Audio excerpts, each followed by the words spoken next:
सातबाराच्या बातमीपत्रात आपलं पुन्हा स्वागत। सध्या वारकरी मंडळींना आषाढी वारीचे वेध लागले आहेत।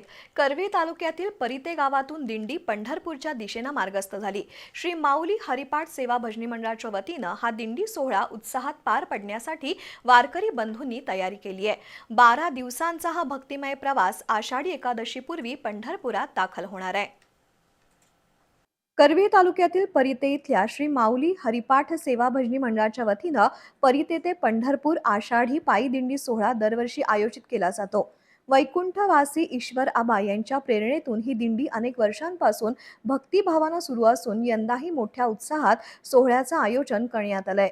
या दिंडीचं प्रस्थान परिते इथल्या श्री विठ्ठल रुक्मिणी मंदिरातून विठ्ठलाच्या नामघोषात झालं।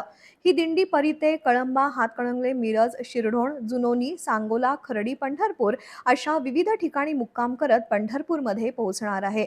दिंडीच्या प्रवासादरम्यान विविध गावातील भाविकांनी दुपारच्या विश्रांतीची, रात्रीच्या मुक्कामाची तसंच महाप्रसादाची व्यवस्था केली असून दिंडीतील वारकऱ्यांचे स्वागत करण्यासाठी ग्रामस्थांनीही तयारी केली आहे। दिंडी प्रमुख हरिभक्त गुरुवर्य विष्णू कराडे यांनी अधिकाधिक वारकरी, भाविक आणि विठ्ठल भक्तांनी या पायी दिंडीत सहभागी होऊन विठ्ठल नामाचा आनंद लुटावा असं आवाहन केलंय।